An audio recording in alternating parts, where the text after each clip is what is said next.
एक इंसान मुझे बहुत इरिटेट और परेशान करता है, क्या करूं। जो लोग दूसरों को इरिटेट और परेशान करते हैं उनका मेन मोटिव रहता है लोगों से रिएक्शन निकलवाना। उनको वो रिएक्शन निकलवा के मज़ा आता है।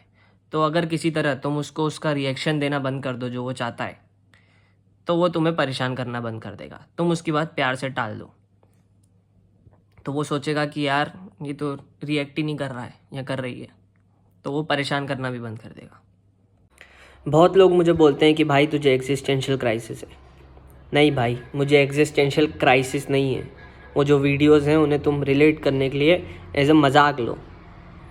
मुझे एग्जिस्टेंशियल क्राइसिस नहीं है। मैं बस एग्जिस्टेंस को एज अ वंडर देखता हूँ कि भाई ये क्या चल रहा है। ऐसे नहीं देखता कि भाई ये क्या चल रहा है। क्राइसिस नहीं है।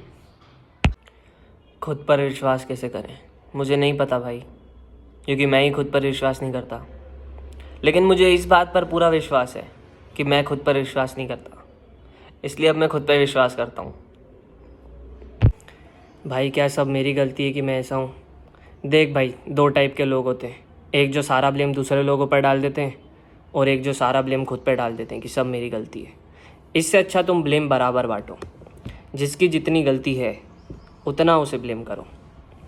जैसे मान लो तुम्हें सोशलाइज़ करना नहीं आता, तो ब्लेम बांटो कि मुझे बचपन में पेरेंट्स या टीचर ने सोशलाइज़ करना नहीं सिखाया, इसलिए मुझे नहीं आता।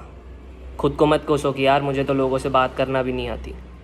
अब ब्लेम करने के बाद खुद की रिस्पॉन्सिबिलिटी ले लो कि लेकिन इसको ठीक करने की जिम्मेदारी अब मेरी है। तब तुम फ्री माइंड से बिना खुद को कोसे एक्शन ले पाओगे। तो तुम जैसे भी हो उसमें पूरी तुम्हारी गलती नहीं है, लेकिन जिम्मेदारी तुम्हारी है। लोगों से रिलेशंस अच्छे नहीं हैं, सब नकली रिलेशंस हैं। क्योंकि भाई तुम खुद में कॉन्फिडेंट ही नहीं हो खुद को लेकर। जब भी तुम लोगों से मिलते होगे एक नकली पर्सनैलिटी का मास्क लेके मिलते होगे, तो जितने भी दोस्त बंधु तुम्हारे बनते हैं वो उस नकली पर्सनैलिटी के बनते होंगे। तो तुम्हें तो लगेगा ही सही ना यार कोई मेरा ये असली रिलेशंस नहीं है, क्योंकि तुम खुद को असली दिखाई नहीं रहे हो। तुम जैसे हो वैसे दिखाओ लोगों को, तब लगेंगे कि हाँ असली रिलेशंस बन रहे हैं। लोग सिर्फ अपने बारे में सोचते हैं, दूसरों के बारे में तो सोचते ही नहीं हैं। हाँ, लोग अपने बारे में ही सोचते हैं। और तुम्हारा क्वेश्चन तो ऐसा साउंड कर रहा है कि तुम चाहती हो लोग तुम्हें भी कंसिडर करके सोचें। वो जो दूसरे हैं वो तुम खुद के बारे में बोल रही हो, तो इनडायरेक्टली तो तुम भी यही चाह रही हो कि लोग तुम्हारे बारे में सोचें। तो तुम भी तो खुद के बारे में ही सोच रही हो। भाई मैं तेरे को पूरी तरह नहीं समझता, क्योंकि भाई तूने मेरे जैसा जिया सुना देखा समझा नहीं है जीवन को। अगर तूने मेरी तरह जिया सुना देखा समझा होता जीवन, तो तू पूरी तरह समझ जाता। और वही तो करने आए अपन इंस्टाग्राम पर। मैं समझ गया कि तू नहीं समझा, और अब तू समझ जाएगा कि मैं समझ गया हूँ कि तू नहीं समझा, तो अब तू रिलेट करेगा मुझसे।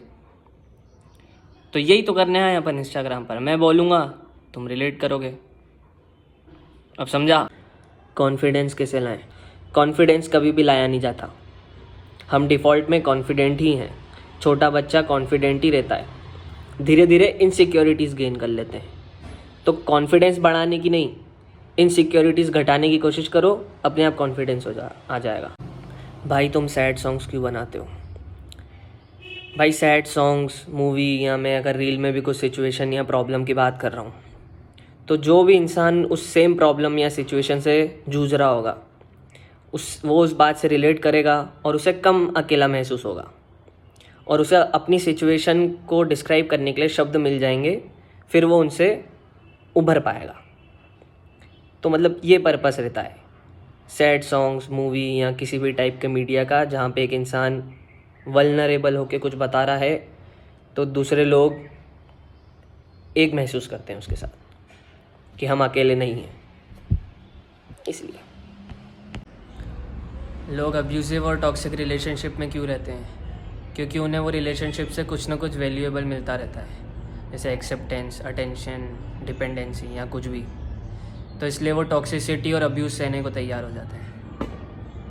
भाई तू कितने साल का है? भाई लास्ट मुझे याद है मैं 17 साल का था। उसके बाद से मैं और मेरी उम्र अलग हो गए। वो अलग जा रही है, मैं अलग जा रहा हूँ। दिक्कत कहाँ आती है? तुम्हारी सिचुएशन ख़राब है इसलिए तुम उदास हो। लेकिन फिर वो सिचुएशन ठीक हो जाती है, लेकिन उदासी छोड़ जाती है, तो इसलिए तुम अभी भी उदास हो। यहाँ दिक्कत आती है।